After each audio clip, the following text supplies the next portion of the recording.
Neste webinar vamos ter aqui três colegas que estão pela primeira vez connosco no webinar. Pelas janelas, eu vou aqui fazer a apresentação pelas janelas que me aparecem. Temos aqui a Sara Lourenço, que é a nossa colega fisioterapeuta na Fisioclem de Alcobaça, que vem aqui hoje falar connosco, partilhar um bocadinho da experiência dela, falar um bocadinho sobre as infecções respiratórias nas vias aéreas inferiores, o que é que nós enquanto fisioterapeutas fazemos, qual é a nossa abordagem, o que é que avaliamos, para tentarmos esclarecer aqui os pais, os educadores, os colegas, não sei quem é que está desse lado, mas certamente que irão aprender aqui bastante connosco hoje. Temos aqui também a colega a Rita Sousa Tavares, que é odontopediatra. Não, eu não sou odontopediatra, eu trabalho em odontopediatria. Trabalho em odontopediatria e ortopedia funcional dos maxilares. Obrigada. É um gosto ter aqui hoje a Rita, porque vamos falar sobre respiração e a Rita tem desenvolvido um trabalho que eu admiro muito, tendo em conta aqui a respiração das nossas crianças e dos adolescentes e até dos adultos. Portanto, vai ser aqui uma chave de ouro neste webinar para falar sobre este tema.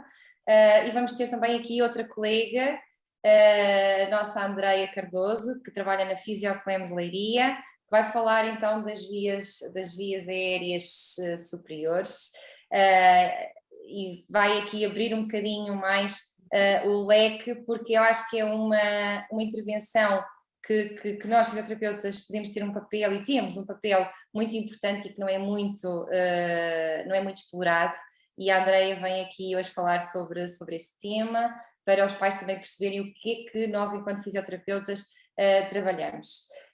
Para além disso, junta-se aqui a nossa colega Joana Neto, também fisioterapeuta na Fisioclem de Leiria, vai-nos falar aqui sobre a prevenção das doenças respiratórias, e é uma das chaves que nós queremos deixar hoje aqui bem assente, é que devemos olhar para a respiração desde o início de vida e não só quando a respiração nos parece já um problema, ok? Portanto, vamos começar por falar primeiro sobre o que é a respiração do bebê e quais é que são os sinais que podemos identificar desde logo que nos podem mostrar que alguma coisa não está a funcionar tão bem com o bebê. E depois então vamos falar sobre as infecções respiratórias, que já será uma abordagem que não é tão preventiva, ou não é nada preventiva. E para isso vamos ter aqui também a Alexandra Luz, pediatra, que nos tem acompanhado neste ciclo de webinars, que vai falar sobre a visão pediátrica e a avaliação do bebê e os sinais de alerta que os pais devem de ter em consideração. Como tal, temos aqui todo o painel reunido, os participantes ainda estão a entrar, mas nós vamos aqui dar início. Eu queria só dizer que a respiração de facto é se calhar das funções que mais devemos de estar alerta e que mais devemos de perceber se realmente está a funcionar como é esperado ou não. O bebê, quando nasce, é respirador nasal, começa a respirar espontaneamente, só quando há algum problema é que isso não acontece, mas quando tudo corre dentro da normalidade, o bebê começa a respirar de uma forma espontânea. Estamos à espera que eles respirem de uma forma natural pelo nariz, e esta respiração nasal é importante porque permite a umidificação do ar, a filtragem e aquecimento do ar, estimula o crescimento facial, melhora a oxigenação e melhora também a qualidade de sono e da alimentação. Portanto, Rita, vamos começar por perceber como é que os pais conseguem perceber se a respiração do bebê não é esperada? Quais é que são os sinais de alerta? Olá, boa noite, obrigada Ana, vamos ser sucintas nestes agradecimentos, mas estou muito grata. Ainda assim, queria dizer que a respiração muitas vezes é subavaliada pelos próprios pais, não é? Porque nós pensamos, se respira, está tudo bem. E não é assim. E por isso eu preservo muito e estimulo muito, assim como a Ana e o resto das pessoas que aqui estão, a respiração nasal. A respiração nasal é muito fácil de entender. A partir do momento em que nós temos a boca aberta ou não há algum selamento labial, há logo uma tendência para a ventilação predominantemente oral e a pessoa ou o bebê deixa de ventilar, ou seja, entrar o ar pelo nariz e passa a entrar pela boca, que é uma cavidade muito maior. E quais são os erros aqui? A quantidade de ar que entra vai ser maior e não tem a passagem pelo sistema mais nobre que nós temos. E muitas vezes eu digo isto na brincadeira, o nariz está no centro da cara e por isso é tão importante, não é? Se não fosse tão importante, não estava mesmo no meio da nossa cara. E então o que é que eu peço? Que compreendam que o nariz tem que estar completamente desobstruído com as suas capacidades normais. O nariz tem pelos, o nariz produz secreções, são tudo situações reativas a alguma coisa que não está bem e temos que o deixar trabalhar. Se nós abrirmos a boca, não estamos a deixar o nariz trabalhar, não se vai formar o óxido nítrico, as permutas de oxigênio e dióxido de carbono não são tão eficazes. Então o que é que eu acho que nós temos mesmo que ouvir? É o nariz. Além de perceber que quando nós comemos, ou quando o bebê come, se faz barulho, é porque está a entrar ar. Se está a entrar ar é porque não há o selamento ou o vedamento dos lábios na tetina ou na mama. Na mama, a sucção nunca seria eficaz. Na tetina, passa a entrar também mais ar para o estômago. E por isso, quando nós colocamos um biberon na boca do bebê, temos que o colocar completamente e da forma adequada para aquele biberon. Não pode ser só a ponta da tetina, assim como na amamentação não pode ser só o mamilo, para que haja um selamento completo dos lábios na tetina e que não entre ar. A partir daí, se não entrar ar pelos cantos da boca, o bebê não faz tanto barulho na deglutição e na sucção. Esse é um ponto primário e básico. O outro é quando o bebê está a dormir, se não há obstrução nasal, podemos fechar a boca do bebê. E o fechar a boca do bebê não são as técnicas que utilizamos mais velhos, mas um simples toque. Porquê? O bebê tem os músculos estão moles, todos, não é? O bebê não se aguenta em pé, não é? Todos aqueles músculos são flácidos e a própria boca também tem tendência a cair. E por isso nós temos que treinar o selamento labial de uma forma muito simples. A postura do bebê também é importante, não é? Não o deixar com alterações de postura que provoquem a abertura da boca e alterações, rotações da cabeça, e isso os colegas saberão melhor do que eu explicar.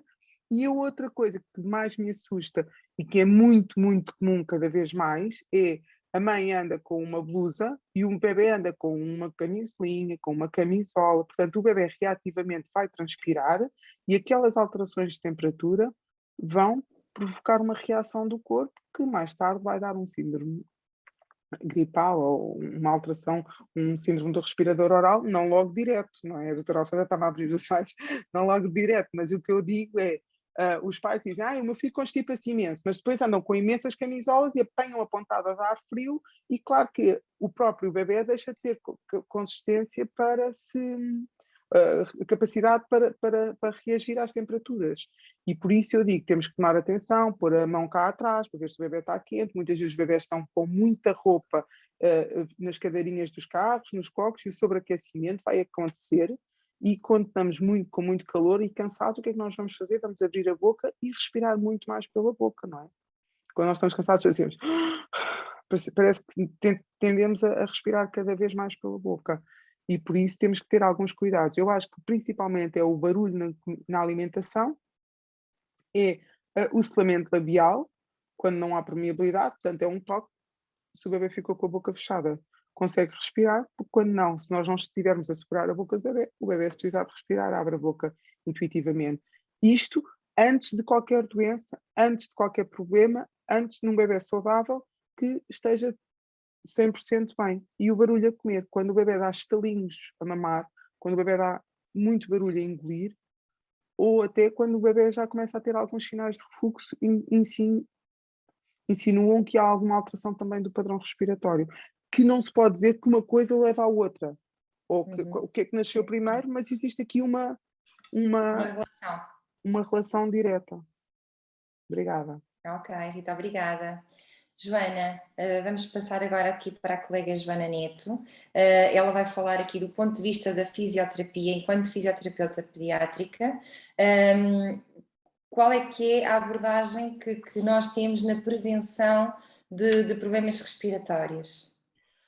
Boa noite a todos, bem-vindos. Eu vou passar a partilhar aqui uma tela para tentar perceber e acompanhar, para perceberem e acompanharem o que estou aqui a tentar explicar sobre a abordagem do fisioterapeuta na prevenção dos problemas respiratórios. Só um pouquinho. Enquanto a colega vai aqui partilhando a tela, eu vou só dizendo, quem tiver dúvidas pode ir colocando as dúvidas por mensagem no bate-papo, no final iremos então esclarecer. Joana. Obrigada. Então, o que é que nós temos que perceber no que toca à prevenção de problemas respiratórios e onde é que a fisioterapia vai entrar? É imperativo, é muito importante que nós façamos uma avaliação global da criança e do bebê, não é? Como nós podemos ver nestas imagens, a nível da postura, dá-nos logo indicação que alguma coisa não está bem ou que pode prejudicar a nível dos problemas respiratórios ou criar problemas respiratórios. Como? Se nós tivermos uma alteração da posição do crânio, da cabeça, como podem ver nas imagens, pelas linhas cor-de-rosas temos desvios da posição das estruturas, vamos ter então uma rotação ou inclinação de estruturas que irão estar aqui a afetar direta ou indiretamente as estruturas que estão relacionadas com o sistema respiratório. Se nós temos a base do crânio, como estão a ver, alterada, rodada ou torcida, ela está no plano do nosso palato e de outras estruturas muito importantes na respiração, como o etmoide, o esfenoide, que estão a ver na imagem. Temos aqui um crânio à esquerda da tela, um crânio de bebê, que tem várias estruturas relativas às cavidades, são as paredes das cavidades aéreas, e se houver estas alterações de posição, seja inclinações, seja rotações, seja torções, vai trazer menos espaço nas cavidades aéreas e aqui teremos logo uma predisposição para ter problemas respiratórios. Outra das questões que nós costumamos avaliar e perceber e que poderá, se nós resolvermos esse problema, poderá prevenir as alterações e as infecções respiratórias, são as plagiocefalias, sejam as alterações cranianas, as assimetrias cranianas, sejam elas brachiocefalias, carpocefalias, como podemos ver as diferentes alterações cranianas. Todas estas alterações vão provocar torções e impactações. Ou seja, se nós tivermos uma brachiocefalia, que normalmente é na parte posterior do crânio do bebê, vamos ter uma impactação das estruturas externas, como os nasais, que vimos há pouco na figura do crânio, estará mais junta de etmoide e de outras paredes das cavidades aéreas, o que vai proporcionar uma menor fluxo aéreo, vai proporcionar um menor tamanho das cavidades aéreas e vai nos proporcionar o quê? Menor capacidade de drenagem do muco e acaba por acumular mais muco. Como conseguem perceber, estas cavidades aéreas que estive a falar há pouco, se elas estiverem mais compactadas, menos liberdade vai haver também de mobilidade das mesmas para que consigamos fazer uma boa drenagem e uma boa respiração nasal, como a doutora Rita estava a dizer, que vai proporcionar e vai predispor depois as crianças a respirarem, os bebés e crianças a respirarem pela boca. Não nos podemos esquecer também de uma questão muito importante relativa às cavidades aéreas terem menos espaço para drenar e para fazer um fluxo aéreo normal, é que temos uma tuba auditiva muito horizontalizada nos bebés e a partir daí podemos ter uma passagem de músculo, se ele estiver muito acumulado e não tiver espaço para drenar, que pode deslocar-se em direção ao ouvido e daí provocar, por exemplo, otites recorrentes. Muitas vezes temos meninos com muitas otites recorrentes que até nem têm muito muco visível, não é? Sair pelo nariz, porque ele está a acumular dentro das cavidades aéreas e não consegue sair e acaba por passar pela tuba auditiva até ao ouvido do bebê e da criança. Não menos importante, e também a nível postural, é muito importante perceber a proporção que nós temos a nível do tórax e do abdômen das crianças. Muitas vezes chegam-nos crianças que tiveram muitas bronquiolites durante a infância, que têm dificuldades respiratórias, que às vezes até ressonam, que fazem apneias do sono, que estão sempre a respirar de boca aberta, mesmo com o crescimento e mesmo sendo chamadas a atenção. E nós temos muito isto, vemos muito isto neste tipo de crianças, que é a desproporcionalidade que há entre o tórax e o abdômen. Normalmente, tanto nos bebés, a partir do segundo mês de vida, e durante o crescimento das crianças, é suposto termos um tórax e um abdômen 50-50, mais ou menos. Ou seja, o tronco tem que ter metade de tórax e metade de abdômen. O que não acontece nestes casos, em crianças que têm problema ou que têm mais predisposição para ter infecções respiratórias, porque se vocês repararem, se tivermos um abdômen muito abalonado, muito protusado, não é? Muito para a frente, muito saído, e um tórax mais pequenino, não vamos ter uma boa expansão.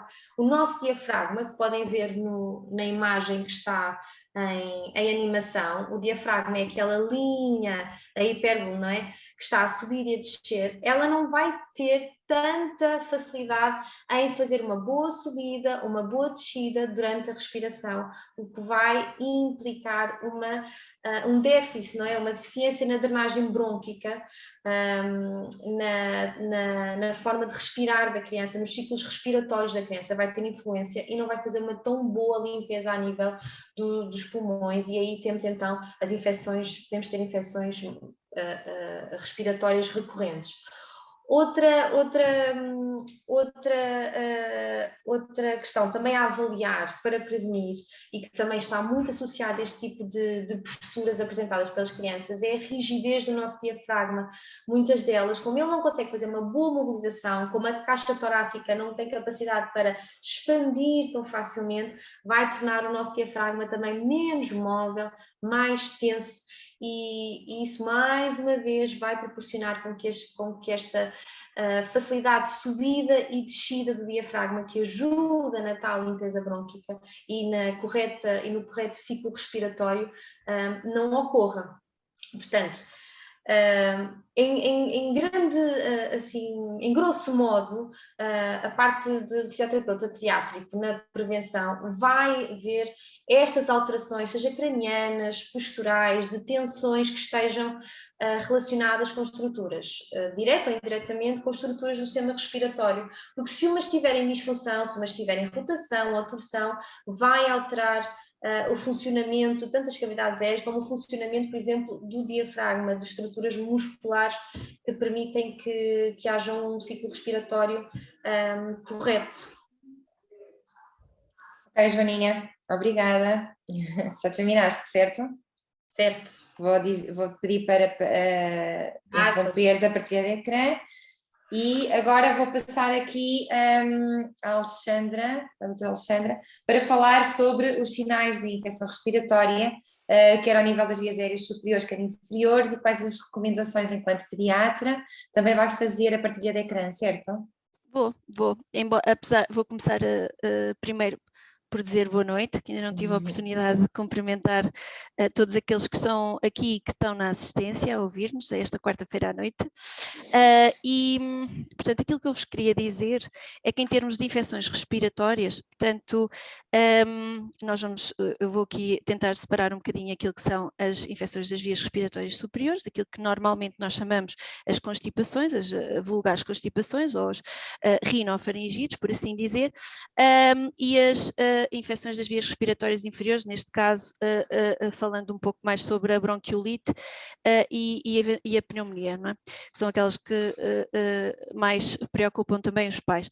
E vou começar por dizer, e por isso é que eu ainda há pouco estava a abrir ali os olhos, que as infecções respiratórias são causadas por vírus. Está bem? Portanto, ou seja, portanto, as constipações... Peço desculpa, deixa-me só dizer, eu não falei, eu disse que aumentava a probabilidade depois e baixava a Eu imunidade, percebi não a é? parte da respiração, mas ou seja... Eu disse levava, não disse que Não, ficavam, ficam mais suscetíveis, baixam a sim, imunidade, peço desculpa mas se não quis entender bem. é um grande mito que nós temos que Claro. combater das correntes de ar. Está bem? Pronto, correntes de ar e pronto. Exato, porque mas por isso eu disse, o problema é a culpa das crianças, não as correntes de ar. Não há infecção respiratória sem vírus, sem haver a presença de vírus. E nós sabemos que, portanto, este tipo de infecção é uma infecção aguda, não é? E é autolimitada, normalmente, portanto, as constipações, independentemente muito daquilo que a gente faça e por mais, digamos, mais chatas, tudo que possam ser, felizmente, têm uma duração limitada. O que é que acaba por acontecer?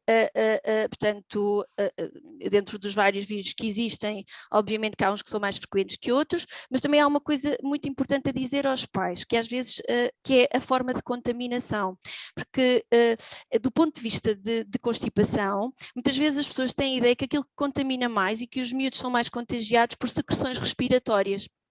Não é isso, ou seja, o método preferencial, mais do que metade das crianças são contaminadas e a contagiosidade tem a ver com a autoinoculação. O que é que isso quer dizer? Quer dizer que a criança pequena agarra em objetos, em coisas, portanto, que estão contaminadas por crianças que têm infecções respiratórias. Portanto, esta é a forma mais frequente de contaminação e não diretamente através de gotículas respiratórias, por exemplo, pela tosse, no caso das infecções respiratórias. Eu creio que muitas vezes as pessoas têm a ideia errada. Agora, o que é que se passa em relação, portanto, também às infecções respiratórias? Nas crianças que são mais pequeninas e principalmente nos bebés, portanto, principalmente aqueles que entram na creche mais cedo, como têm mais contacto com outras crianças, não é? Acabam por estar menos protegidos desse ponto de vista, têm infecções respiratórias com mais frequência. E se nós formos a ver em ponto de vista de quantidade, nós podemos dizer que abaixo dos 6 anos, e vejam bem este paradigma, abaixo dos 6 anos, uma criança tem cerca de 6 a 8 episódios de infecções das vias respiratórias superiores por inverno. Ou seja, estamos a falar, portanto, em poucos meses, 4, 5 meses, e tem mais do que um episódio por mês. E se nós tivermos a noção de que os sintomas de uma infecção respiratória duram em média, nas crianças abaixo de 6 anos, duram em média 14 dias, Não sempre doentes. sintomas. Exatamente. Pronto, que é o problema, elas não estão sempre doentes, quando estão a recuperar de uma, Mas já não estão outra. com outra, exatamente, pronto, e por isso é que dão a impressão, e isto é verdadeiramente às vezes angustiante para os pais, que nunca chegam a ficar bem, pronto, elas têm aqueles pequenos intervalos livres, se pode dizer, de doença, pronto. E então, aqui, estas eram algumas noções do ponto de vista das infecções respiratórias que eu também queria dar antes de partir, para vos mostrar aqui esta parte de... Ora, eu penso que agora, Ana, confirma-me só que estão a ver a minha tela. Sim, estamos. Sim. Pronto. Se calhar pode só fazer a tela grande, isso, tela cheia. Sim, vou fazer. Pronto. E então, o que é que nós temos aqui? Portanto, eu vou-vos mostrar o que é o perfil de sintomas da constipação típica nas crianças. Portanto, os sintomas mais frequentes são a obstrução nasal, não é? Portanto, a rinorreia, ou seja, aquilo que a gente chama o ranho, não é? A tosse, os espirros e a febre. Portanto, duração média, e vou falar aqui até aos 10 dias, quando nós sabemos que pode ir até aos 14. E percentagem de crianças que têm sintomas. Ora, vejam bem a evolução, obstrução nasal mais frequente no início da doença, e depois começa efetivamente a diminuir, depois a rinorreia também não é habitualmente o sintoma logo inicial, é mais a congestão nasal, e depois por volta do 3º, 4º, e então a criança começa, digamos assim, a ter mais ranho, a tosse, que vai andando e oscilando e que tanto massacra as crianças e massacra os pais, não é? Que vai andando e oscilando, os espirros e a febre. A febre que acompanha, ou seja, portanto, ao contrário daquilo que acontece nos adultos e muitas vezes nas crianças mais velhas, as crianças pequenas, os bebés, que muitas vezes ainda não tiveram contacto com estes vírus, podem responder a estes vírus com elevação da temperatura corporal, que é um dos mecanismos do corpo combater a infecção. E às vezes pós-vírus, se calhar é a única coisa que acaba por ajudar, que possa, uma vez que não há tratamento propriamente digamos assim, direcionado. Pronto, e falando efetivamente daquilo que é o tratamento, portanto, o tratamento de uma infecção respiratória superior é dirigido aos sintomas que a criança tem. Ou seja, se eu tenho predominantemente uma congestão nasal ou um ranho, aquilo que eu vou fazer é lavar o nariz, não é? Fazer uma lavagem nasal adequada, portanto, fazer eventualmente alguns, portanto, quando necessário também aspiração, secreções, colocar, portanto, importante, apesar de não ser muito fácil, fazer ou tentar que a criança esteja o mais hidratada possível, ou seja, beber água, o que para crianças pequenas acaba por ser às vezes um bocadinho difícil, o nosso papel é só oferecer, só podemos é oferecer, e às vezes umidificar as secreções. E quando eu falo umidificar, portanto, o que se fazia, portanto, de certa forma, o tradicional será aquilo que os pais fazem, por exemplo, no banho, com o vapor da água, portanto, a umidificação das secreções. Portanto, e isto é aquilo que está recomendado do ponto de vista sintomático para uma obstrução nasal e para um ranho. Depois, em relação à tosse. Ora bem, a tosse, com estas oscilações que vocês estão a ver aqui, não é? A tosse muitas vezes, a tosse é uma amiga. Pode não parecer, mas é uma amiga. Porque é um mecanismo de defesa do organismo, é aquilo que faz com que as secreções não cheguem ao pulmão. Pronto.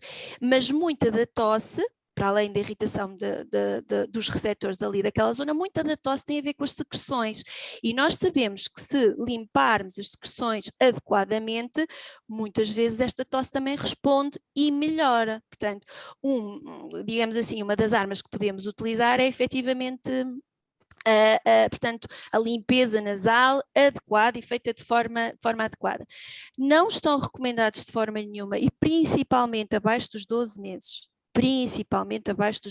Não estão recomendados xaropes para a tosse, nem xaropes para acalmar a tosse, porque têm efeitos prejudiciais, podem ter efeitos prejudiciais e não têm nenhum efeito benéfico na tosse, e faço aqui uma ressalva para, acima dos 12 meses, efetivamente poder ser utilizado o mel como antitússico, está bem? Mas nunca abaixo dos 12 meses, o mel é parte integrante de alguns xaropes que são vendidos, mas nunca abaixo dos 12 meses, por causa do risco de botulismo infantil, que é uma doença extremamente grave.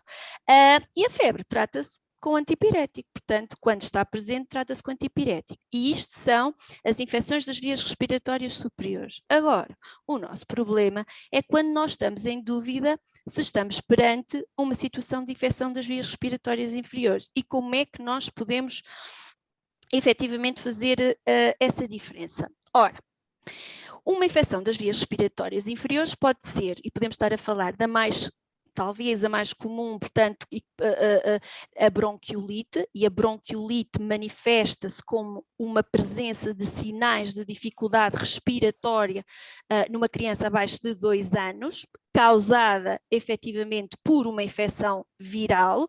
Os vírus que causam normalmente as bronquiolites são diferentes dos vírus que causam as constipações, mas há uma coisa em comum, e isso às vezes é que deixa os pais um bocadinho baralhados, é que na fase inicial, as bronquiolites podem ter as manifestações das infecções das vias respiratórias superiores, ou seja, nos primeiros 2, 3 dias, o bebê pode estar simplesmente com o nariz entupido, ranhoso, um bocadinho de tosse e de repente, a partir do 3º, 4º dia, então começa com aquilo que nós chamamos os sinais de dificuldade respiratória, que para quem nunca experienciou, às vezes pode ser um bocadinho difícil de identificar. Mas eu quero frisar aqui uma coisa muito importante. Uma bronquiolite é uma bronquiolite ab início, ou seja, desde o início. As constipações não são complicadas por bronquiolites. Está bem? O que se passa com as bronquiolites é que começam da mesma forma e numa fase inicial é difícil de, não dá para fazer a distinção. Numa fase inicial não dá para fazer a distinção. Agora, quais é que são os sinais de dificuldade respiratória e o que é que nós podemos estar alerta para ver os nossos bebés? Portanto, um dos primeiros sinais, quando eu tenho, digamos assim, dificuldade a respirar, um dos reflexos que eu vou ter vai ser aumentar o número de vezes que eu respiro. Portanto, aumentar a frequência respiratória, que é um dos primeiros sinais de dificuldade respiratória. Atenção que a febre só por si também pode aumentar a frequência respiratória. Por isso, muitas vezes é útil, se nós tivermos ao mesmo tempo febre e só um aumento da frequência respiratória, é prudente que a gente primeiro dê um medicamento para a febre e depois veja como é que a criança fica, porque muitas vezes é só o aumento da frequência respiratória só tem a ver com o estado febril. Depois, outra coisa é aquilo que nós chamamos a tiragem, que eu já vos vou mostrar à frente, até para os pais terem noção. Portanto, aquilo que é tiragem, que é o esforço respiratório, significa que o organismo está a fazer esforço para respirar e então está a utilizar todos os músculos e mais algum para conseguir esse efeito. E a tiragem, ou seja, este esforço que eu já vos vou mostrar então, pode ser só em determinadas zonas, ou seja, visto por baixo das costelas, visto entre as costelas, em cima das costelas, por assim dizer, ou pode ser em todo o peito da criança. E quanto mais esforço, ou seja, quanto mais atinges todas as zonas do peito, normalmente maior a gravidade da dificuldade respiratória. Depois temos aquilo que se chama o adejo nasal, e se vocês também estão a ver a minha imagem, não é tão patente depois no vídeo que eu vos vou mostrar, mas o adejo nasal é também uma resposta na tentativa de aumentar o ar que entra. E o que é que o nariz faz? Vai abrir as nossas asinhas, vai abrir as narinas por forma a que em cada respiração possa entrar um bocadinho mais de ar. Está bem?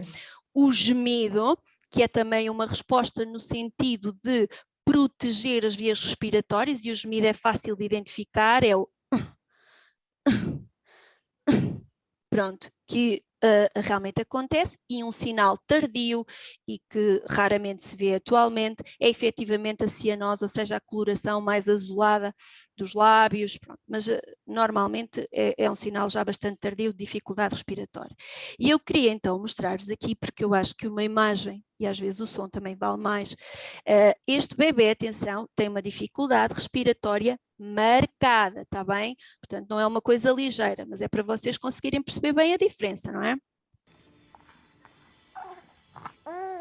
Ou seja, isto que vocês estão a ver aqui, este espaço, este encolher, vou chamar mesmo chupar das costelas, do espaço entre as costelas, é aquilo que a gente chama a tiragem, está bem? Ok? Portanto, o espaço entre as costelinhas vê-se, o bebê está manifestamente também desconfortável, às vezes eles quando estão nus e estão muito desconfortáveis até, portanto, coçam-se, portanto, mas vejam bem o espaço. Este bebê já devia ter alguns episódios anteriores também de dificuldade respiratória, uma vez que tem ali o material todo ao lado. Portanto, aqui vê-se a respiração aumentada, vê-se a tiragem que é global, ou seja, todo o peito está retraído para dentro no esforço para respirar, faz o gemido por períodos e também é visível o adejo, apesar de não ser muito. Agora, vejamos, deixem-me passar para uma situação que às vezes os pais também têm a dificuldade a identificar, que é a diferença entre aquilo que é pieira e aquilo que é farfalheira. Está bem, ok? Portanto, porque farfalheira é aquele som tipo panela de secreções, pronto, que efetivamente tem muitas secreções ali na via aérea. Pieira é um som mais fino, quase como se fosse gatinhos, e que resulta efetivamente do facto das vias aéreas, dos brônquios estarem diminuídos de tamanho. E então o ar, ao passar por estes brônquios mais pequenininhos, faz este som. Então eu vou-vos ver se vocês conseguem então ouvir.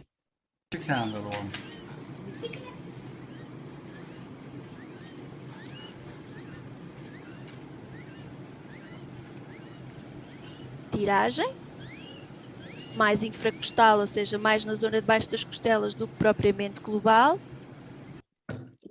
Este é então, efetivamente, aquilo que eu vos queria trazer em relação à bronquiolite. Pronto, só queria deixar um parêntese também, porque às vezes preocupa os pais, para a pneumonia, está bem? Como distinguir perante uma situação de infecção respiratória que estamos perante uma pneumonia. As pneumonias também, lá está, as constipações raramente conduzem ou complicam por pneumonias. Normalmente as pneumonias, principalmente as bacterianas, são logo ao início severas, ou seja, a criança, para além de, digamos assim, febre e tosse, são os sintomas mais consistentes. A febre é uma febre que é difícil de baixar, ou seja, uma febre elevada, que a gente dá o medicamento para a febre e a febre passado 2 horas, 3 horas está exatamente na mesma, ou pelo contrário, a febre desce, mas a criança continua com mau estado geral ou continua com alguns sinais de dificuldade respiratória, com esmedo, pronto. E esses sinais, portanto, uma temperatura que não desce ou uma temperatura que desce e a criança continua com mau estado geral, são indicações para uma criança ser avaliada, independentemente da situação. Está bem? Pronto, era isso que eu tinha para dizer, para partilhar convosco. Obrigada, obrigada. Ficámos então aqui a perceber um bocadinho melhor quais é que são os sinais das infecções respiratórias e muito bem ilustrados aqui pelos vídeos que a doutora Alexandra nos trouxe hoje. Vamos agora passar então aqui a palavra à nossa colega Andreia Cardoso, que nos vai falar o que é que nós, enquanto fisioterapeutas, fazemos para ajudar os bebês com a obstrução das vias aéreas superiores. Andreia, estás por aí? Sim, boa noite. Vou só partilhar. Ok, então vamos falar aqui um bocadinho do que é que nós fisioterapeutas avaliamos na parte das vias aéreas superiores.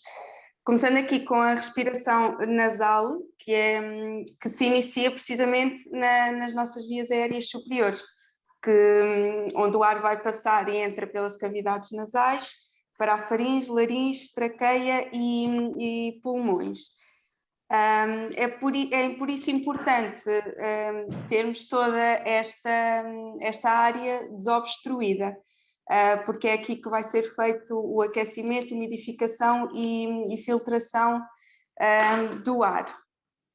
As crianças têm características que podem, muitas das vezes, proporcionar uma maior acumulação de muco e dificuldades na respiração e na desobstrução aqui das vias aéreas superiores. São elas, em relação ao adulto, têm a face ainda pouco desenvolvida e também ainda pequena, ok? Os ossos nasais são ainda muito horizontais e mais profundos, a face é mais plana, o que leva a que, como a Joana tinha dito anteriormente, não haja espaço para as secreções irem drenando. Em relação também à trompa de Eustáquio, que liga a cavidade nasal ao ouvido, que na criança se apresenta mais horizontal e que vai fazer com que, quando há muco, este tende a ficar acumulado nestas zonas e a provocar obstrução. Normalmente, quando há uma criança que tem muitas otites, podemos sempre avaliar se, e muitas das vezes o que acontece é que há obstrução também na parte da cavidade nasal e que leva também depois ao surgimento da otite. Em relação também à parte da laringe, que na criança se encontra um bocadinho mais elevada. Isto é uma característica que permite também que as crianças consigam respirar pelo nariz enquanto comem, enquanto deglutem, sem que haja risco do líquido ir para os pulmões.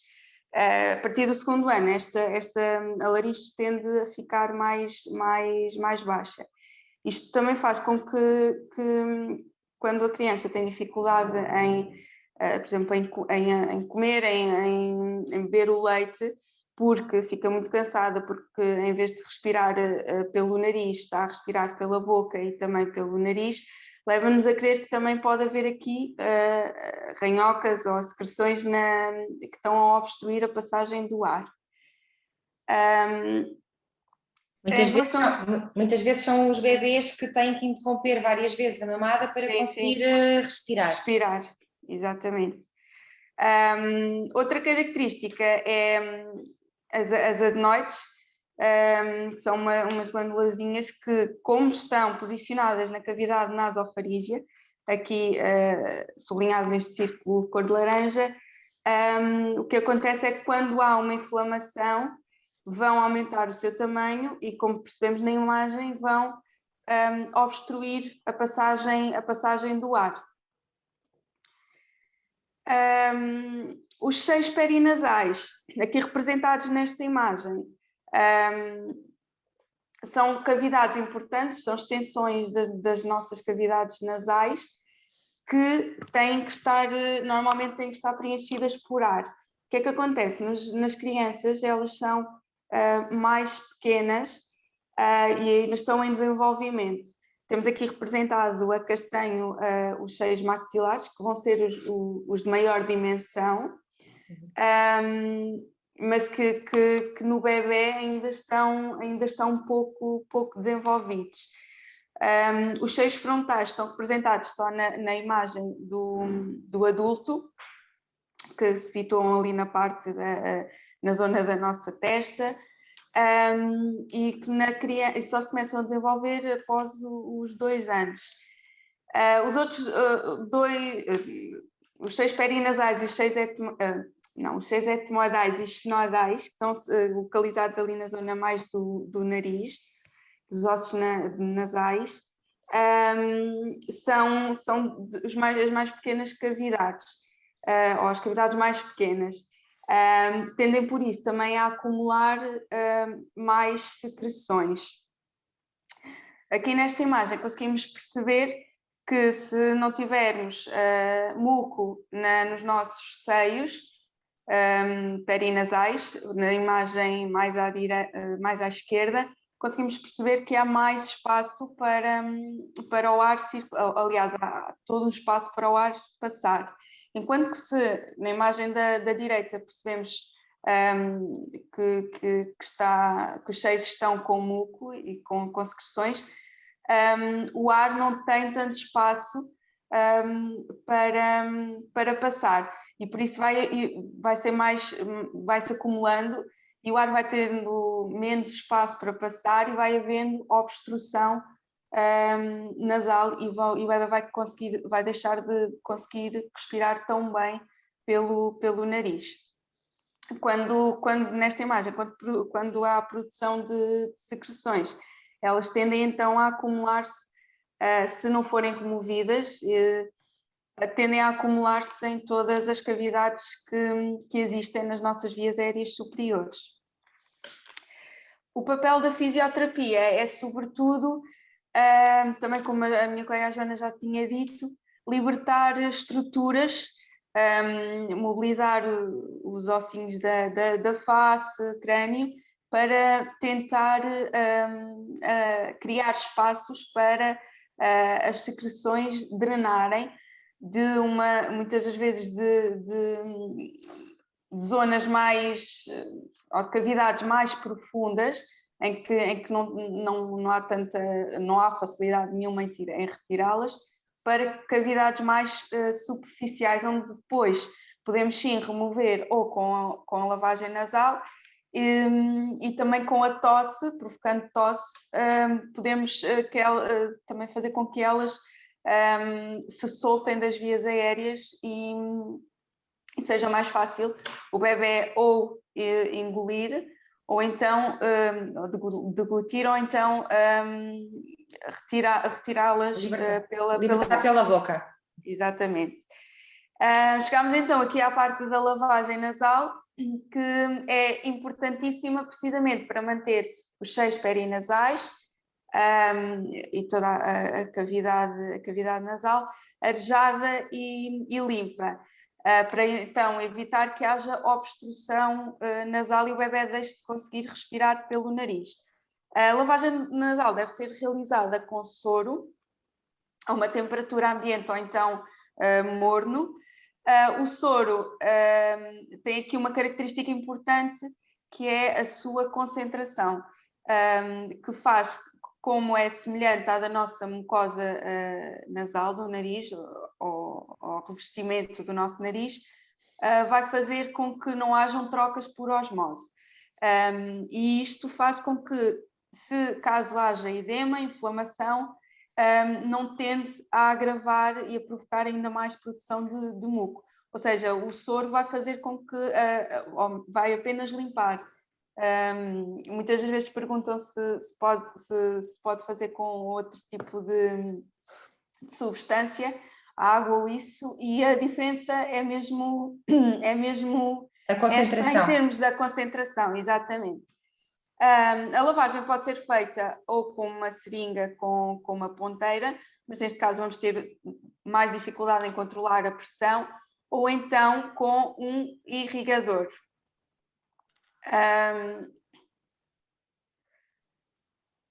Oi, bem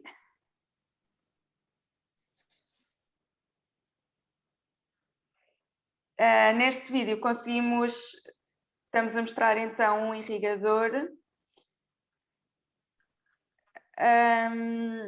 O soro vai ser, então a lavagem acontece nos bebés mais pequenos, até aos 2 meses de idade, em que ainda não consigam ter controle da cabeça, devemos fazer deitados, de barriga para cima, rodamos a cabeça para um lado, colocamos o irrigador com a ponteira mais adequada.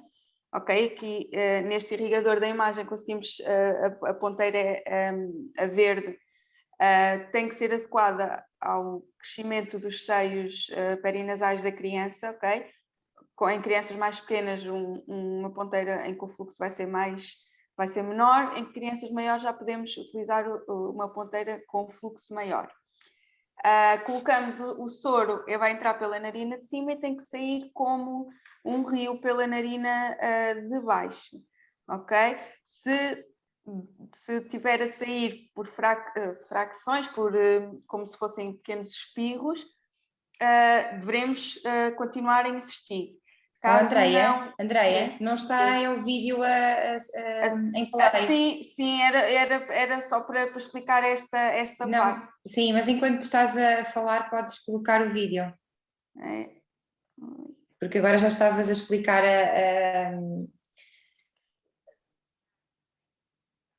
a lavagem. Sim. Podes continuar enquanto se vai vendo o vídeo. Ok. Pode ser realizada a lavagem 2 a 3 vezes por semana, caso não haja produção de muco, ou seja, a criança não tiver sinais de que tenha secreções. Quando a criança está constipada e notamos que ela tem dificuldade em respirar e está obstruída, convém sempre fazer a lavagem diariamente e várias vezes ao dia. Quando são crianças maiores, a partir dos 2 meses, em que já se conseguem sentar e que haja controlo da cabeça e do tronco, ou que consigamos controlar, podemos realizar com a criança na posição de sentada. Seguramos, como se vê na imagem, estabilizamos a criança e inclinamos ligeiramente a cabeça para a frente, e da mesma maneira colocamos o soro por uma narina e tem que sair como o rio pela narina oposta. A lavagem nasal é mesmo uma das partes importantes no tratamento e também na prevenção do agravamento das infecções respiratórias e da obstrução nasal. E tá. Obrigada, Andreia. Vamos então passar agora aqui à Sara, a palavra à Sara, para nos falar aqui da cinesioterapia respiratória e da intervenção do fisioterapeuta nas vias aéreas inferiores. A Sara vai-nos aqui falar um bocadinho do nosso papel a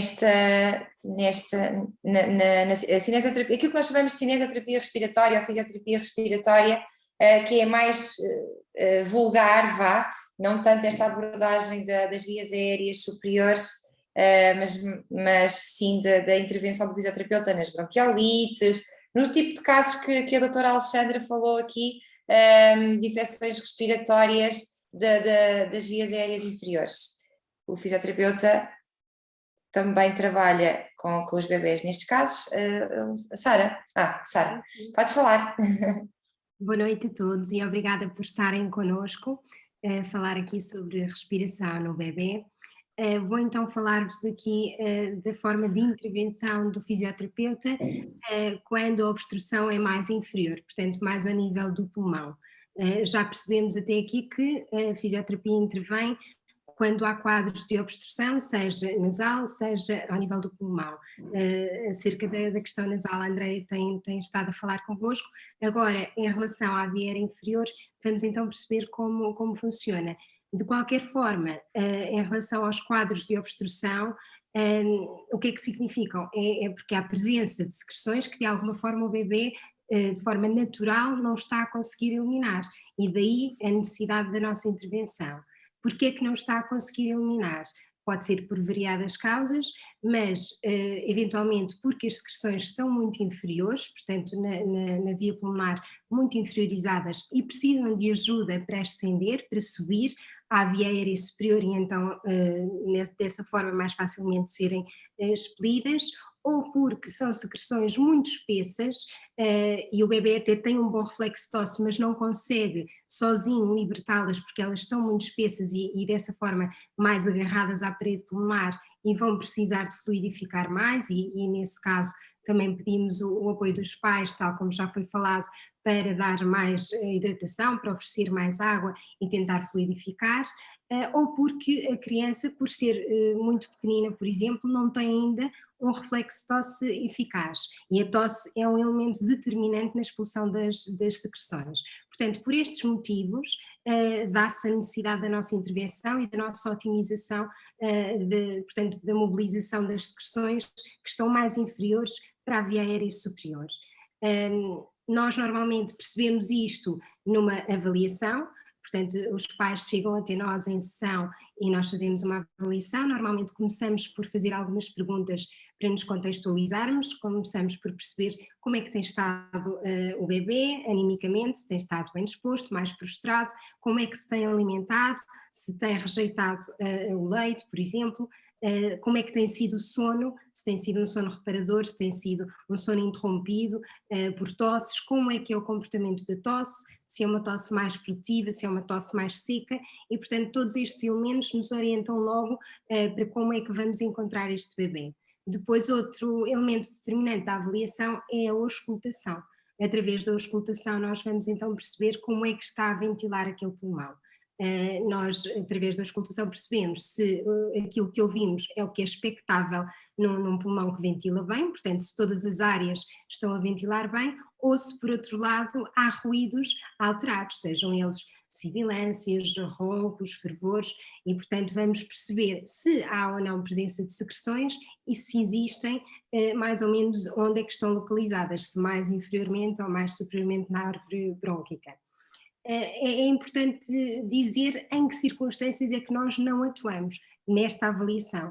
Quando nós estamos em avaliação e percebemos que o bebê tem sinais de dificuldade respiratória, tal como falou a doutora Alexandra, nós não atuamos. Portanto, isso é indicação para estabilização no hospital e só posteriormente poderemos então ajudar.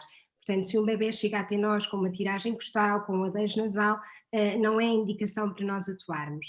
Por outro lado, se o bebê chega até nós com febre, também não é indicação para atuarmos. Muitas vezes os pais ligam a pedir uma sessão de fisioterapia respiratória e referem: o bebê está a fazer febre, não pode vir com febre, tem de estabilizar a febre primeiro, ok? Sendo que estamos a reunir as condições para atuar e há necessidade da nossa intervenção e o bebê não consegue resolver sozinho, atuamos então. E a fisioterapia respiratória aplica técnicas que são, no fundo, técnicas que assistem os movimentos normais de inspiração e de expiração. Portanto, através das nossas mãos, que nós colocamos no tórax do bebê, com uma pressão ligeira, nós vamos assistir à respiração e vamos provocar uma expiração rápida e uma expiração lenta, prolongada, com provocação da tosse ou não, consoante seja ou não necessário, consoante o bebê tenha ou não presente o reflexo de tosse ou não. Portanto, através destas forças mecânicas, nós vamos fazer com que a expectoração que está inferiorizada suba. Uma vez subindo para a via aérea superior, vemos se o bebê consegue tossir. Se conseguir tossir, as secreções vêm à boca, e estando na boca, há duas situações que podem ocorrer. Ou bem que o bebê vai deglutir, vai engolir a expectoração, ou bem que a deita fora. Se a deita fora, nós normalmente amparamos com o guardanapo, seja o que for, e aí temos uma boa oportunidade de avaliar as secreções, de avaliar a cor, se é uma cor mais infecciosa, mais esverdeada, ou se é uma cor mais translúcida, mais incolor, e nesse caso tem sempre um bocadinho melhor prognóstico. Avaliar também se tem um odor infeccionado, ou se não tem cheiro, e avaliar também, lá está, a espessura, se são mais espessas ou se são mais líquidas. Se são mais espessas, pedimos então hidratação aos pais para fluidificar. Se o bebê não deita fora e engole, às vezes isto constitui um bocadinho de preocupação para os pais, em sessão eles ficam um bocadinho atrapalhados, não deitou fora, engoliu. Nós conseguimos o nosso objetivo de igual forma, portanto o nosso objetivo é sempre retirar, desobstruir a via aérea, retirar a expectoração da via aérea e portanto nesse momento ele engole, passa do sistema respiratório para o sistema digestivo e portanto vai acompanhar o bolo alimentar, é encaminhado para o estômago, também acaba por não constituir perigo porque no estômago, que é um órgão com bastante acidez, acabam por ser destruídas as bactérias que estejam eventualmente presentes nas secreções e, portanto, a partir daí são eliminadas através dos cocós. E nos cocós também é possível, muitas vezes, os pais aperceberem-se da presença ou não de expectoração, porque quando há expectoração, os cocós são mais mucosos, mais gelatinosos, e há também um outro sinal que muitas vezes acompanha os cocós com expectoração, que é uma mucosa, um rabinho mais assado. Os pais muitas vezes acabam por falar, ele anda com o rabinho mais assado, mais vermelho, tem a ver com a presença de acidez das secreções, portanto se o bebê está a fazer um cocó com secreções é natural que venha também com o rabinho mais assado.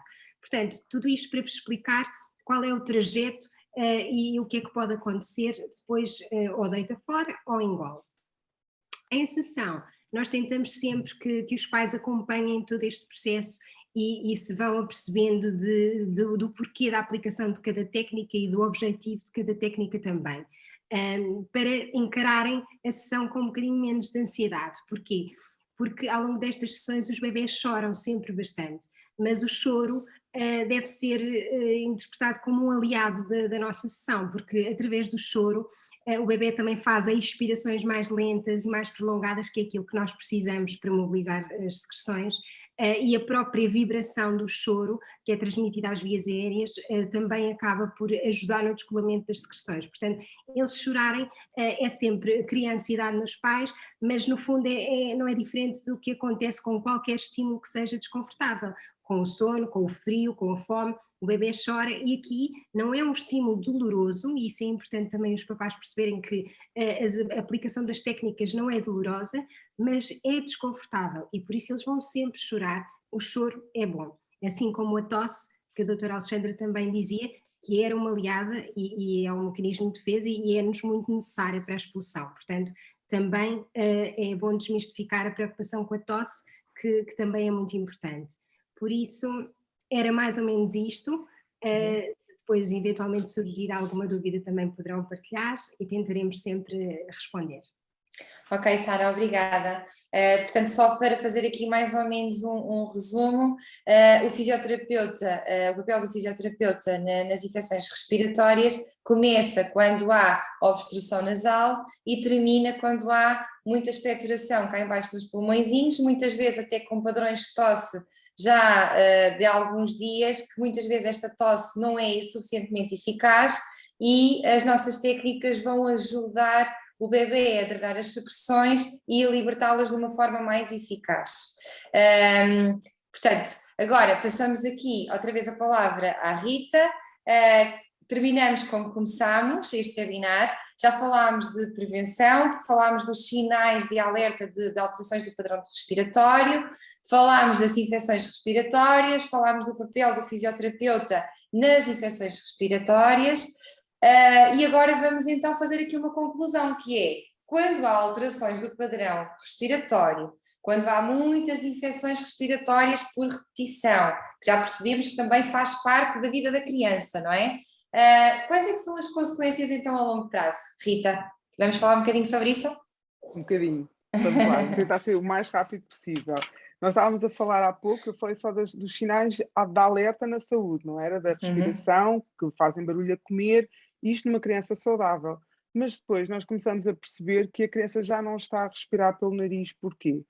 Porque, e quando eu digo não respirar pelo nariz, faz uma ventilação mista. Ou seja, respira umas alturas pelo nariz, outras alturas pela boca. Porquê? Porque as estruturas são muito pequenas, os músculos são flácidos e todas as estruturas tão imaturas que são, vão provocar também aquela flacidez dos músculos e uma resposta muito mais exacerbada, como já tivemos a falar, não é, das excreções aumentarem, de não conseguirem drenar as excreções que lá estão. Então, a respiração tem que ser sempre nasal e o bebê nasce a respirar pelo nariz, como é o comum de acontecer. O que é que acontece? São uma continuidade de hábitos que nos vai provocar essa alteração do padrão. E a forma de alimentação é fundamental. A mama é o principal estímulo para a respiração nasal, sendo que, como me expliquei há pouco, os biberons não provocam o selamento labial e tornam muito mais difícil a respiração nasal por alterações das estruturas que eu vou explicar mais à frente. E essa forma de alimentação, não só na amamentação, mas mais tarde com a mastigação, a introdução da alimentação, a alimentação complementar não deve ser uma continuação da alimentação inicial dos primeiros 6 meses de vida, mas uma alimentação com forças mastigatórias. Para quê? Para que os músculos se desenvolvam. E tem vários motivos. O primeiro é que quando nós estamos a treinar os músculos da mastigação, estamos também, como na amamentação, a forçar alguma respiração nasal. E depois vamos ficar com os músculos da boca mais fortes, das bochechas, dos lábios, para o selamento labial, assim como a língua vai provocar uma força em vácuo no céu da boca. E esse céu da boca vai crescer. E se nós pensarmos, o céu da boca é a base do nariz. E muitas vezes acontece, que há muitas evidências científicas que mostram que um respirador oral, numa idade mais tardia, tem o septo torto. Porquê? Porque o edema das estruturas, esta não lavagem, esta não drenagem das excreções e esta continuação do hábito vão provocar uma alteração do septo nasal, as assimetrias faciais que muitas vezes a Ana apresenta e os colegas também veem no respirador oral. Porquê? Porque acabam por ter uma força mastigatória maior de um lado do que do outro, associados, claro, a umas plagiocefalias ou não.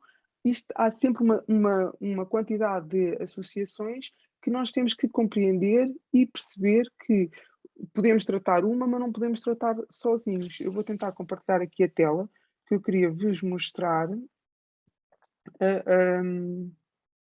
o que eu queria mostrar. Não sei, já está? Não.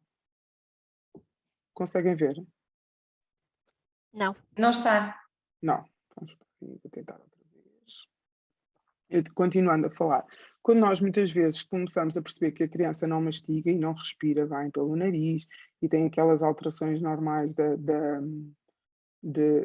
comuns da idade, respira mal, está sempre com o nariz entupido, os pais referem isso muitas vezes, ou tem aquelas dificuldades mastigatórias. Muitas crianças têm dificuldades mastigatórias porque se cansam a mastigar, não têm força nos músculos da face e cansam-se a mastigar porque não conseguem coordenar a respiração com a mastigação. Até um dos sinais mais óbvios e às vezes quase oportunista é aquela questão de a remoção das adenoides e das amígdalas faz com que a criança coma maravilhosamente bem.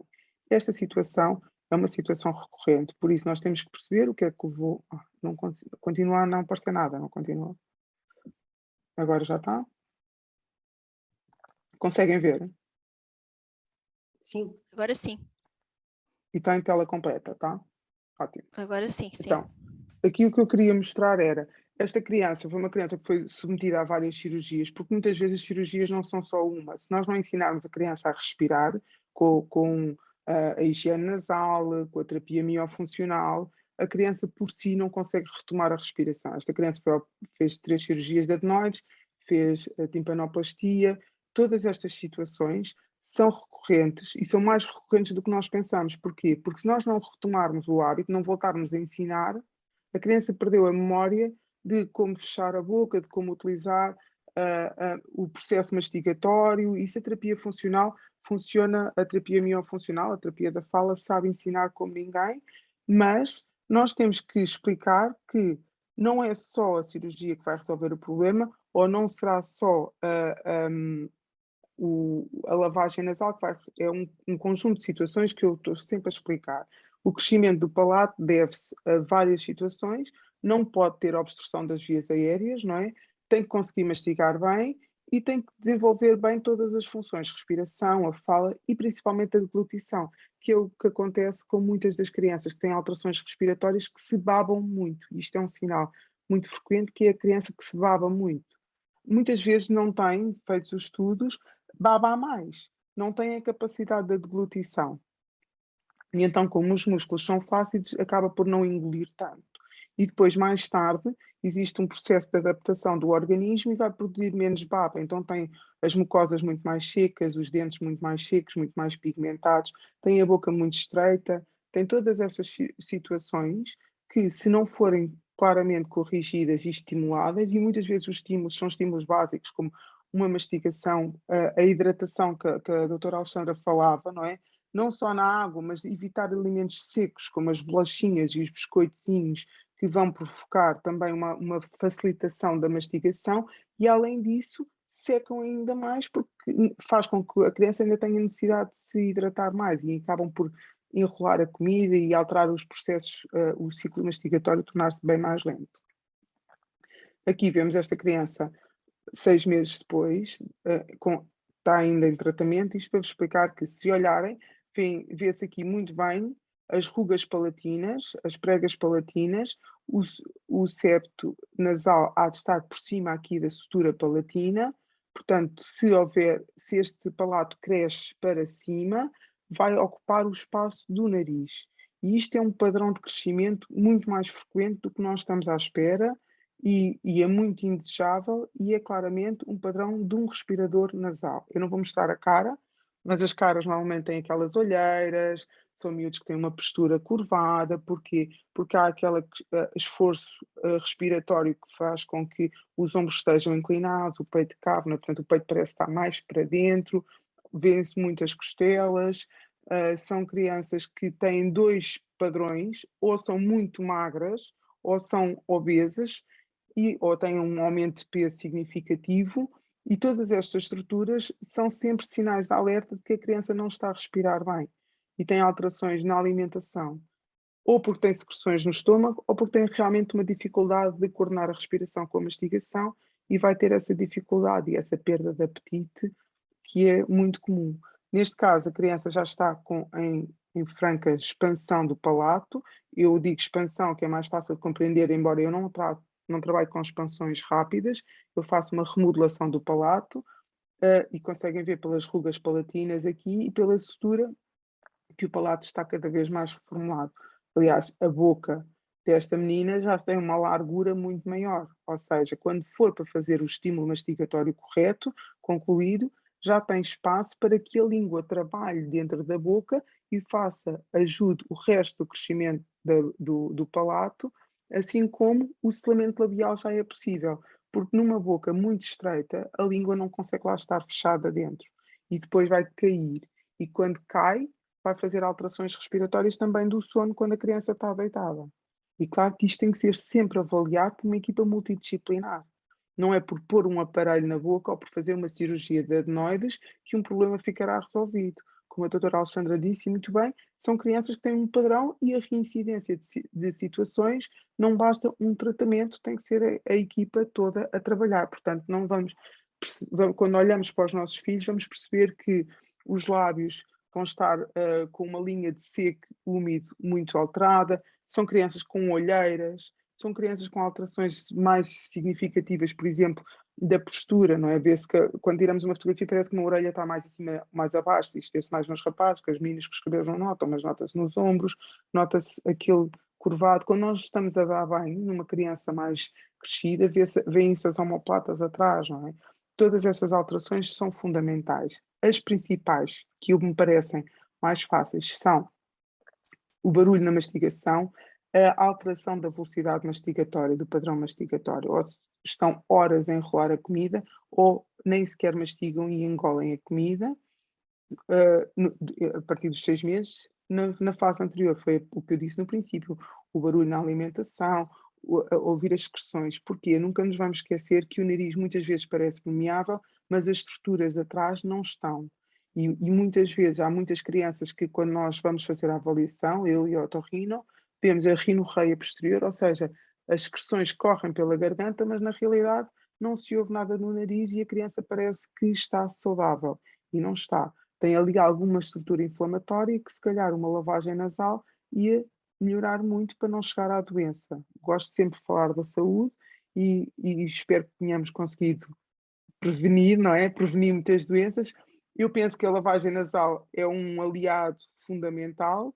Em caso de doença, é sempre de avaliar em tudo, não é? Não podemos lavar. Há muitas vezes chegam à consulta e perguntam: mas lavar o nariz tem um motivo. Não, mas eu digo lavar o nariz na saúde, para que tenha uma boa hidratação das mucosas, precisamente para, como a Andreia explicou, penso eu, que haja toda uma umidificação das excreções, para que haja uma boa circulação. Uma coisa que eu gosto muito de fazer com as crianças, e a Ana sabe, é tentar encher balões fáceis de folha, dar as línguas de sogra, dar flautas, dar todos os instrumentos de sopro para as crianças brincarem, para que comecem a fazer não só o selamento labial, e eu peço desculpa estar sempre a desviar para dentro da boca, mas eu sou dentista, mas esse selamento labial é fundamental para que tenham uma vida muito mais saudável, porque uma criança que sofre de respiração tem que ser reeducada para mais tarde não vir a sofrer de outras consequências que muitas vezes acontecem numa evolução de um padrão respiratório. Não é que a doença não esteja lá, mas nós podemos calá-la.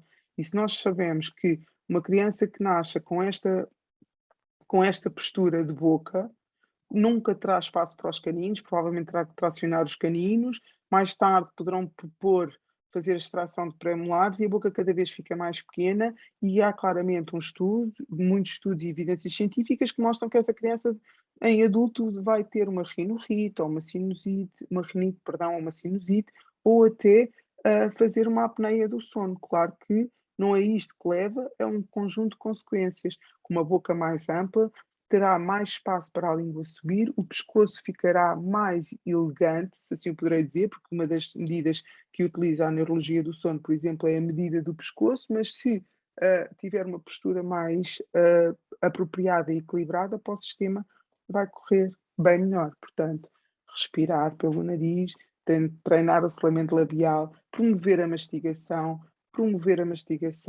promover a deglutição. Beber água não é com biberon, é com copo, é com palhinhas, treinar sopro, e eu penso que assim vai ser bem mais fácil de sermos todos mais saudáveis. Obrigada, Ana. Obrigada, Rita. Eu queria aproveitar só aqui para, agora no final, dizer que os pais também podem encontrar um livro que a Rita traduziu, que é o Adenoides sem Cirurgia, onde tem aqui muitas ilustrações de exercícios e explica também aqui a importância de respirar pelo nariz e de fazer uma respiração, normalização da respiração. Portanto, é um livro que pode ajudar e é de fácil leitura, é pequenino, com imagens, e tem aqui alguns exercícios que me parecem que são muito fáceis de aplicar no dia a dia. Portanto, se quiserem adquirir, procurem, que a Rita fez aqui a tradução para português e está muito fácil de leitura. Portanto, Rita, só pedir para deixar de partilhar a tela, se calhar só para nos voltarmos aqui a ver. Eu vou aqui agora pegar então nas questões que nos foram aqui colocando, e vou começar por colocar aqui a nossa pediatra, a falar. Uma mãe pergunta, em que altura é que usamos o Ventilan? O facto de ter roncos é necessário de usar a bomba expansora? Pronto, essa seria uma pergunta que já se estaria à espera, uma vez que existe uma certa confusão também entre aquilo que é, portanto, a utilização do Ventilan, que é um broncodilatador, e quando é que este deve ser utilizado. Ora, na maior parte das bronquiolites e na esmagadora maioria das bronquiolites que são virais, não há nenhuma evidência que efetivamente o Ventilan tenha algum efeito. Portanto, ao contrário daquilo que acontece, por exemplo, em situações de asma, não é? Portanto, em que o Ventilan é utilizado como broncodilatador. Nas bronquiolites, este efeito não é assim tão evidente. Agora, o que é que acontece? Acontece que num pequeno conjunto de crianças ou em algumas crianças, efetivamente, que possam ser mais suscetíveis e até ter alguns fatores em combinação, não só a parte viral, mas também alguma sensibilidade individual e principalmente quando as crianças têm uma dificuldade respiratória moderada a grave, ou seja, numa situação em que nós nos vemos perante a iminência de tentar fazer alguma coisa, não é? Algumas vezes é feito, e normalmente isto deve ser feito sob digamos assim, supervisão do médico, seja em ambiente hospitalar, uma vez que estamos a falar de crianças que têm dificuldade respiratória moderada a grave. Portanto, o que é feito? É feita uma prova de broncodilatação. Está bem? Ou seja, nestas situações. Então, o que o médico faz, muitas vezes no serviço de urgência, é administrar o broncodilatador à criança e avaliar, passado algum tempo, se este broncodilatador teve ou não algum efeito. Se se considerar que houve algum efeito, então sim, a criança poderá eventualmente beneficiar um bocadinho do tratamento com o broncodilatador, no sentido de melhorar, mas isto, ou seja, quando nós utilizamos um broncodilatador, esta prova deve ser feita sob supervisão médica. Os broncodilatadores não são de primeira linha, nem de segunda, no tratamento das bronquiolites, está bem? Portanto, fazer o Ventilan numa bronquiolite implica que já tenha tido, ou seja, ab início, implica que já tenha tido uma bronquiolite anterior em que foi feita uma prova, portanto, e mesmo assim a recomendação é sempre falar com o médico que segue a criança, no sentido de avaliar se há necessidade ou não fazer. Quanto a roncos, roncos é diferente de pieira, está bem, ok? Ou seja, não é propriamente a mesma coisa, e eu sei que isso às vezes é um bocadinho difícil de poder fazer a avaliação para os pais, mas efetivamente, na dúvida e na iminência de utilizar um broncodilatador, esta utilização deve ser guiada pelo médico, está bem? Exato. Olha, não se vai embora, porque já agora... Eu não vou! Quando o bebê teve uma bronquiolite, quer dizer que vai ficar com asma? A partir de quando Pronto. sabemos que tem asma? Essa é outra pergunta frequente. Portanto, o que é que acontece? Acontece, e pela definição da bronquiolite que eu vos dei, portanto, as bronquiolites acontecem em crianças abaixo dos 2 anos.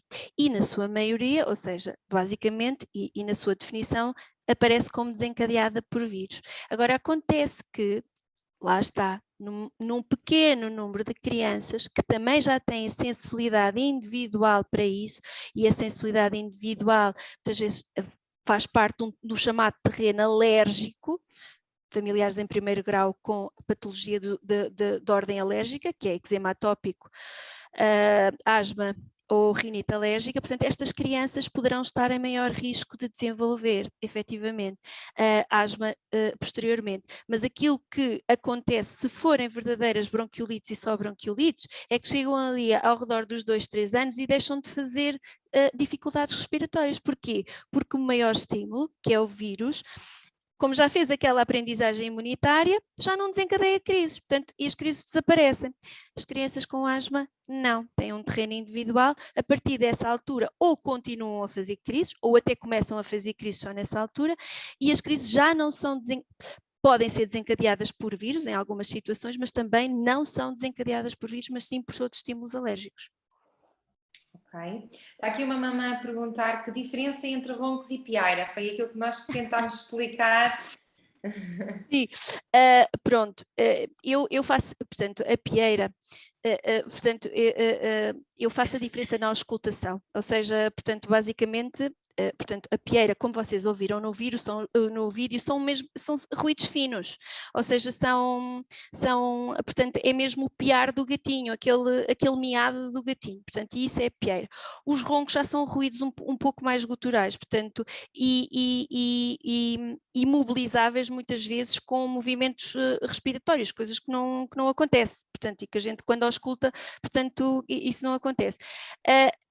Não é fácil, a pieira é fácil de identificar, ou seja, porque quem ouve o piado, basicamente não se esquece. Às vezes os roncos, a farfalheira, essa parte toda é que pode ser um bocadinho mais difícil de saber sem utilizar o estetoscópio, mas na dúvida lá estamos nós com o estetoscópio. Tinha aqui mais uma pergunta que era: Xal foi receitado pelo otorrino, mas o menino não tem obstrução nasal, administro na mesma? Resposta a essa pergunta: se foi avaliado por um médico que achou conveniente fazer, e se é otorrino, não sou eu que vou dizer que não é para fazer. Pronto. Posso acrescentar, Ana? Sim. Era o que eu estava a dizer há pouco. Muitas vezes nós achamos que o nosso filho não está com obstrução nasal, mas lá atrás tem edema dos tecidos, ou seja, se está alguma obstrução, o médico otorrino não manda um antihistamínico só para a obstrução nasal que nós conseguimos entender ou ver, não é? Existe algum sinal que precisa mesmo tomar esse antihistamínico, não é? Exato. Por isso, se o médico aconselhou fazer, e provavelmente aconselhou durante um certo período, e esse período deve ser cumprido, não só aos olhos da mãe, mas cumprido pela altura correta, não é? Hoje em dia já está estipulado que o antibiótico tem que se dar os dias que o médico prescreve, mas muitas vezes o antihistamínico a pessoa diz, tomou uma semana, mas já não precisa de tomar mais. E muitas vezes o médico prescreveu 1 mês, 2 meses, 3 meses, não sei. Cada caso é um caso. Eu acho que vale a pena apostar e perceber que, se calhar, muitas vezes somos nós mães que acreditamos que não existe aquela obstrução nasal. Sim, eu acho que na medida em que não devemos medicar sem prescrição, também não devemos retirar a medicação quando foi prescrita, não é? Portanto, acaba por ser aqui um bocadinho a decisão que a mãe tem que fazer, tem que tomar se foi prescrito, é administrar, não é? Aqui se calhar ainda para a Alexandra, a farfalheira é audível e os roncos apenas com auscultação? Desculpem, porque tinha desligado o microfone e estava a falar para o microfone, estava a falar em mute. Ora, portanto, a farfalheira ouve-se perfeitamente, ou seja, a farfalheira é aquele ruído, a mesma panela de pressão, aquele ruído de secreções aí para cima e para baixo e para cima e para baixo. Pronto.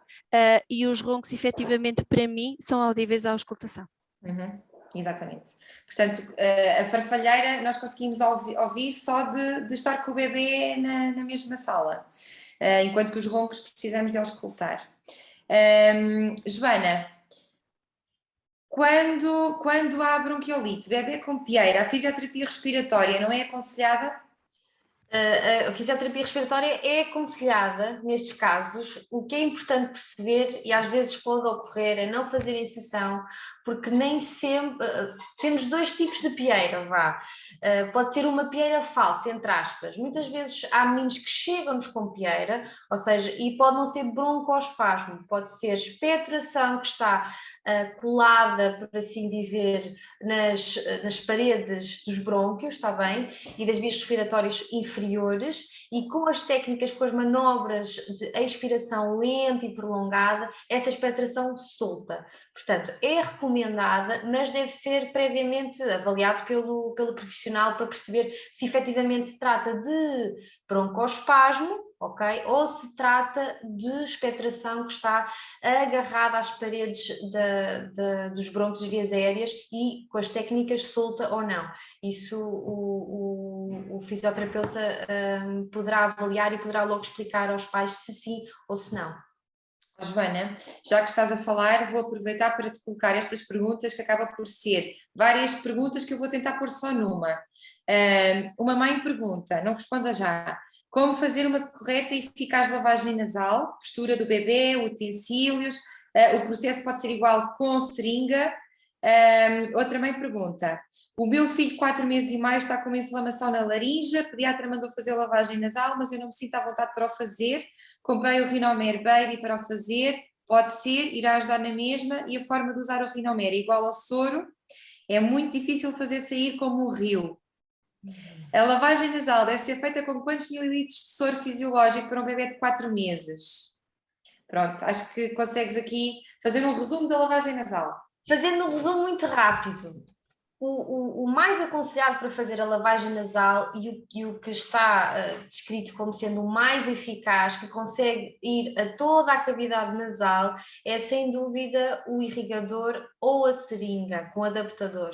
Está bem? A seringa tem um senão. No irrigador nós conseguimos controlar, entre aspas, a intensidade, porque ele tem sempre a mesma intensidade e o fluxo, e a seringa, por exemplo, se for apertado o êmbolo com mais força, pode ter uma intensidade muito forte e atingir então o ouvido. Portanto, o ideal será o irrigador. Claro que temos casos de pais que não têm tanta facilidade, e entre não fazer uma lavagem nasal e utilizar a seringa, vamos dar preferência que eles façam a lavagem com a seringa. Mas o ideal é o irrigador. Ok? Isto já para respondendo aqui ao uso do Rinomer, que não vai ter a mesma capacidade de lavagem, porque não consegue atingir toda a cavidade nasal, nem consegue fazer com que saia como um rio, ok? Vai atingir a parte mais anterior ou mais superficial da fossa nasal e não vai conseguir fazer o circuito correto da lavagem, está bem?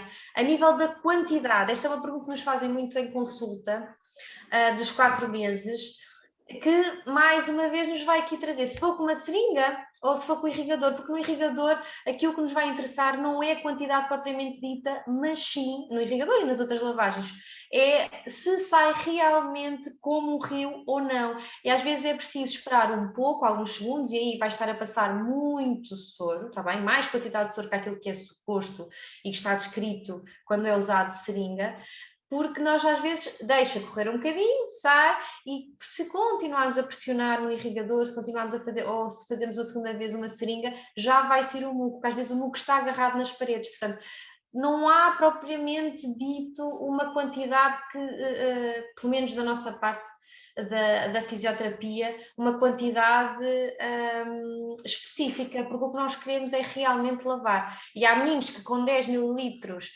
ficam com a fossa nasal limpa e nós vemos logo desobstruir, e há outros meninos que com 10 mililitros, por exemplo, não desobstrui e nós precisamos de utilizar mais. Agora, se a técnica for bem feita, a quantidade de soro não vai prejudicar a criança. Portanto, a técnica, até aos 2 meses, para a lavagem nasal, até aos 2 meses, ou seja, até eles conseguirem aguentar mais ou menos a cabecinha, terem um bom controle de cabeça, deve ser feito de barriga para cima, com a cabeça completamente lateralizada para um lado, e devemos inserir o soro na narina que está mais longe da cama ou do muda-fraldas, pronto, está bem?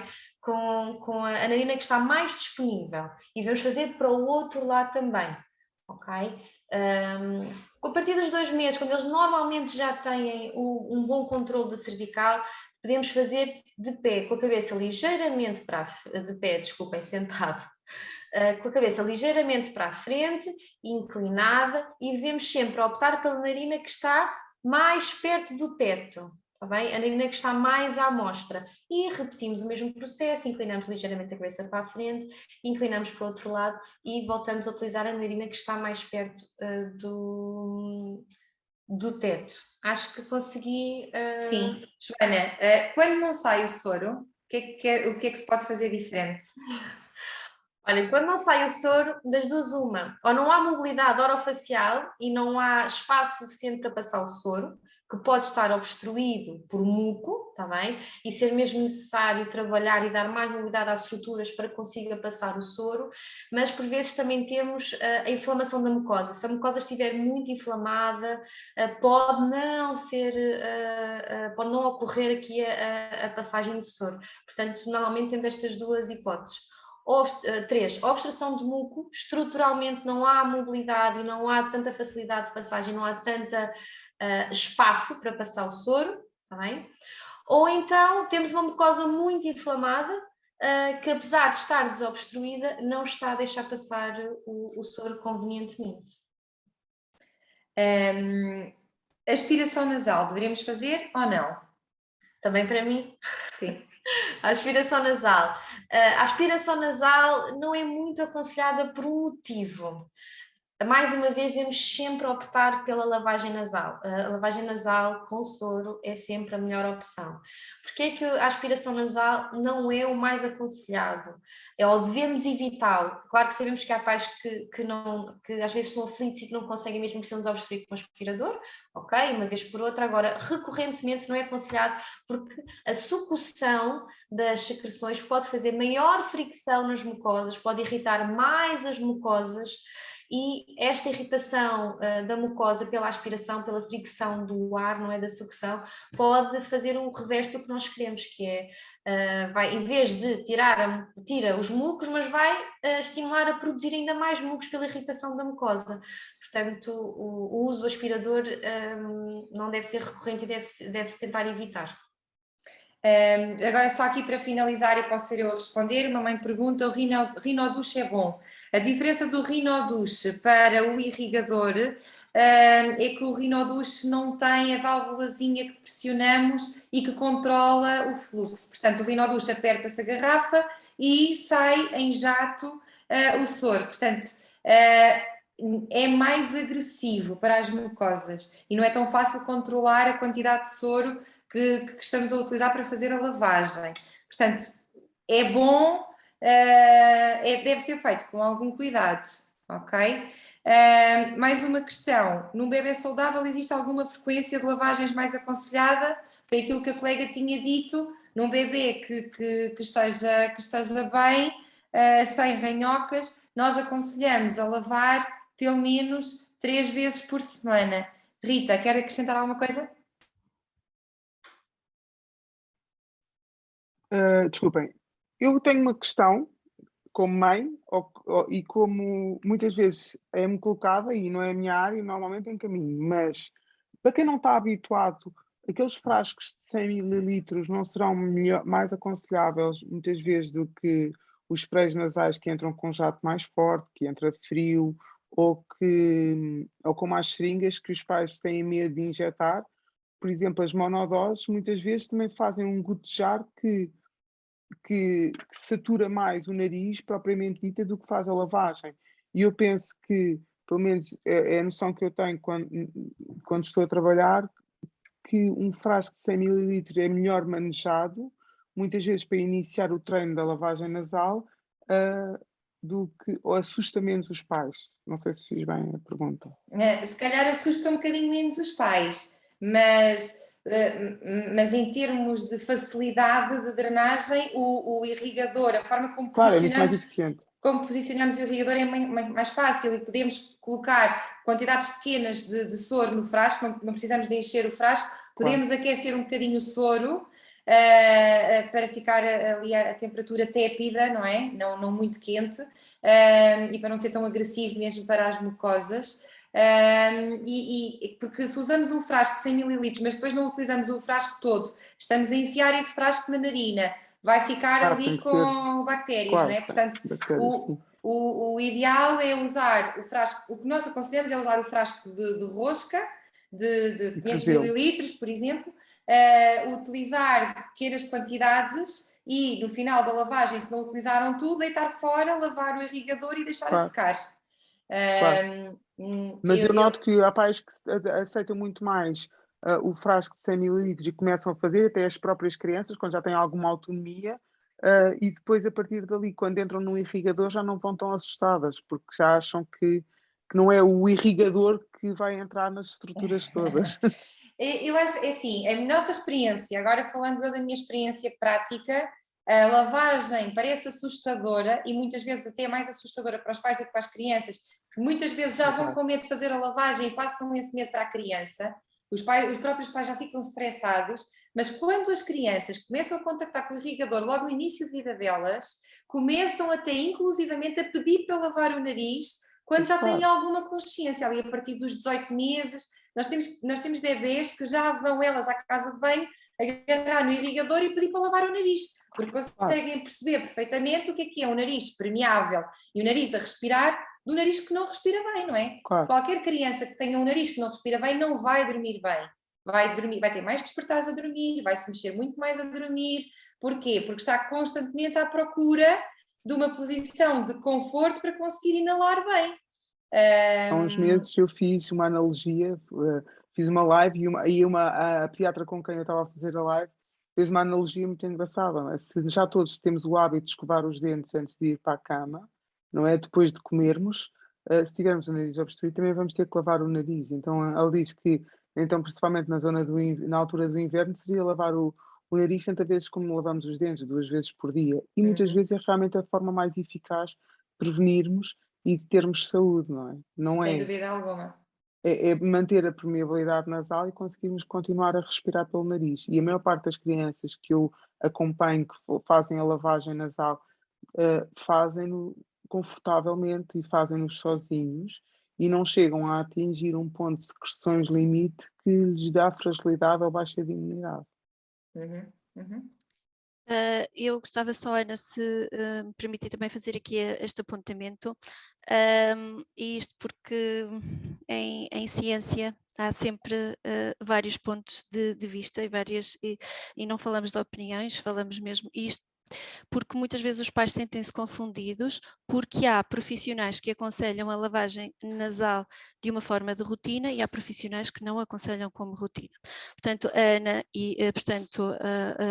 falou, não é? Efetivamente, eu como pediatra não aconselho a lavagem nasal em crianças que não tenham sinais de obstrução nasal, portanto que não estejam doentes. Mas lá está, eu estou a chamar mesmo esta atenção porque é para os pais efetivamente saberem que existe, portanto, esta questão. Há divergências de opiniões naquilo que diz respeito à lavagem nasal em crianças que não têm obstrução nasal. Porque quando falamos de sintomas de obstrução ou de constipações ou tudo, perfeito, aí vamos estar todos de acordo, mas aí é fácil, não é? A única questão aqui é que muitas vezes não são visíveis, não é?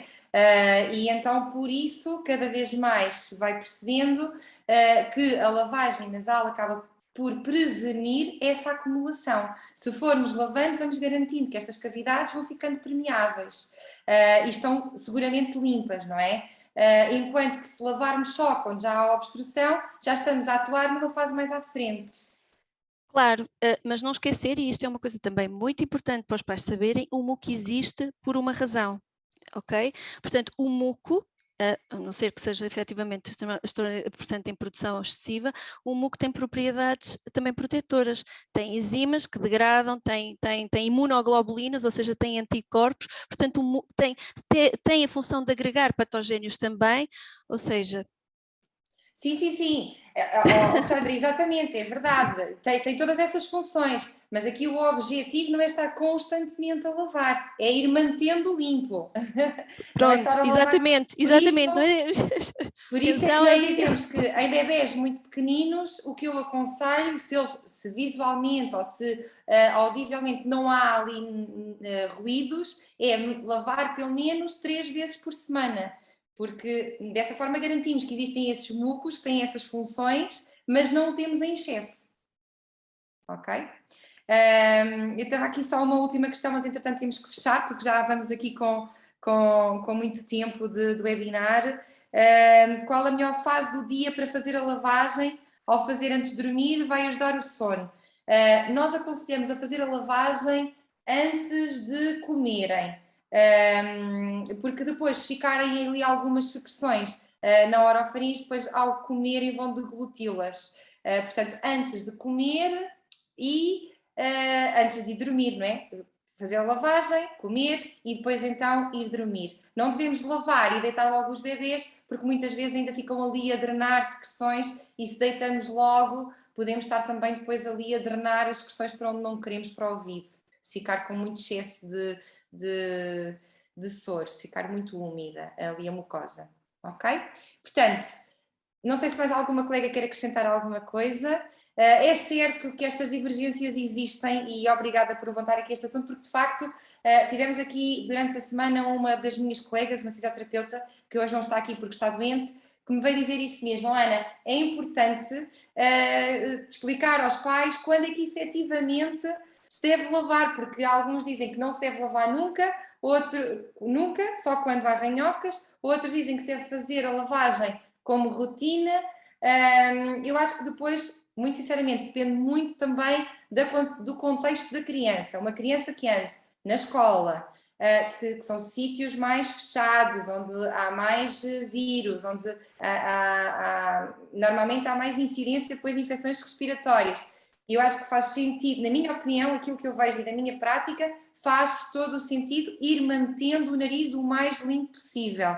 Portanto, se conseguirmos ir fazendo, ir introduzindo a lavagem na nossa rotina e manter estas cavidades o mais limpas possível, vamos estar a ajudar a criança a respirar pelo nariz, que é aquilo que nós queremos, não é? É que a criança consiga respirar pelo nariz.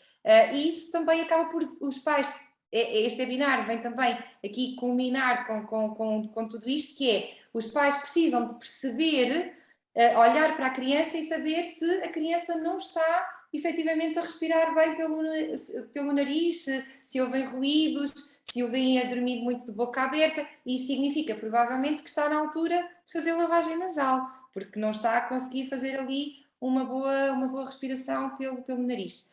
Diga, Rita, para concluirmos. Eu queria agradecer e também acho que é sempre fundamental voltar a repetir. Muitas vezes nós achamos que a obstrução nasal não existe e então por isso eu acho que é melhor ir perguntar a um profissional de saúde se realmente tem uma obstrução nasal.